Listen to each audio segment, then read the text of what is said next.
great weekend and wonderful time worshiping Jesus Sunday at First Baptist Church, or if you live in a different part of the country, whatever church you attend.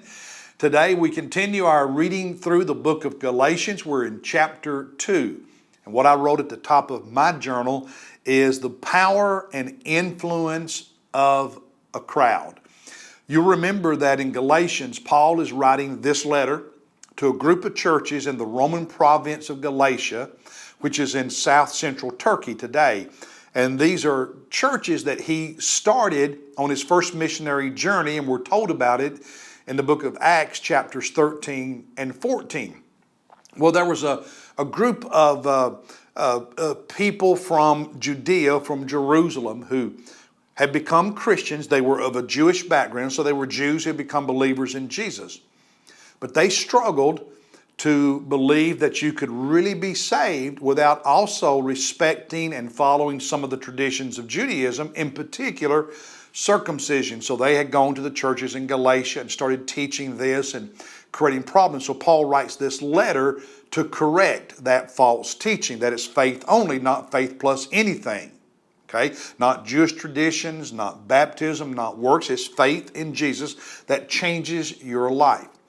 Well, in chapter 2, he's retelling some of the history of his experience with this group, and he tells about a time when some of these Judaizers, these party of the circumcision, visited the church in Antioch in Syria, which is the church that originally sent Paul and Barnabas out as missionaries. And we can't tell for certain, there's debate about it, if what Paul is writing here took place before that first missionary journey or after it, between the first and second missionary journeys. It really doesn't matter, but anyway, we read starting at verse 11.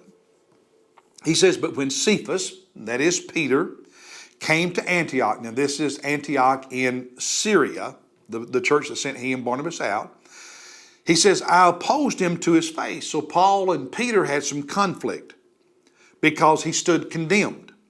"For prior to the coming of certain men from James," James the leader of the church in Jerusalem, "he used to eat with the Gentiles," Gentile Christians.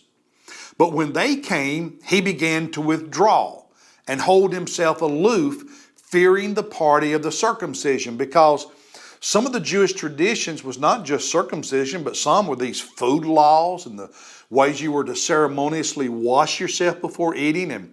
And some of these very religious Jews thought if they shared a meal with a Gentile, they would become religiously unclean.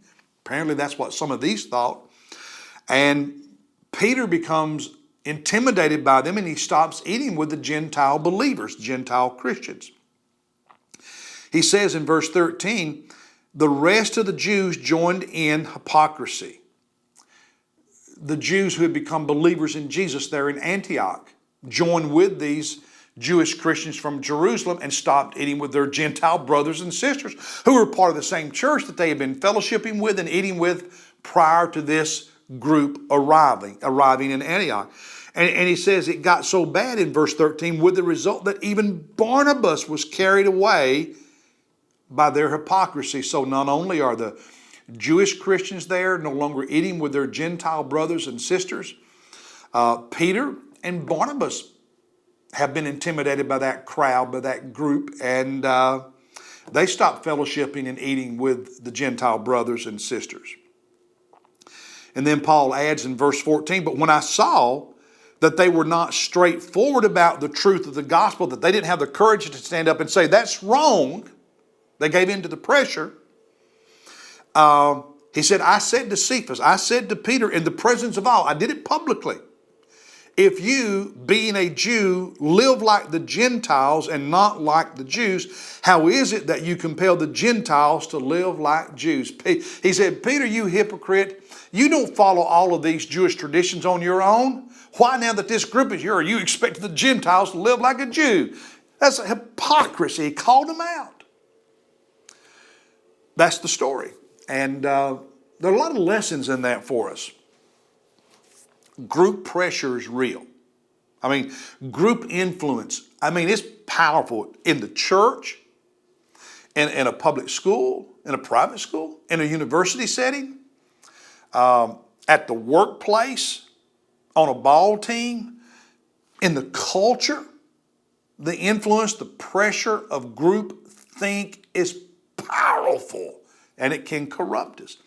And it takes faith, courage, wisdom to know when the group is wrong and not just automatically go along with the group.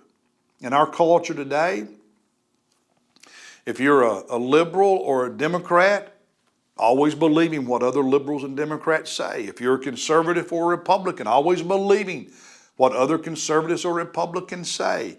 If you like a certain publication or a certain blog site or website, or if you like a particular news network, whatever they say is always the gospel. Well, that means you're not thinking for yourself. You're just going along with the group. And if that's what you do, sometimes you're going to be corrupted and be wrong. Don't go along with the crowd just to go along. Have the wisdom and the courage and the faith to think, to investigate, to know the truth, and not just be run over by a mob and go along with them because they're a mob, they're a crowd. Even if it's your crowd, because sometimes, brothers and sisters, your crowd can be wrong. That's the word for today. I'll see you tomorrow.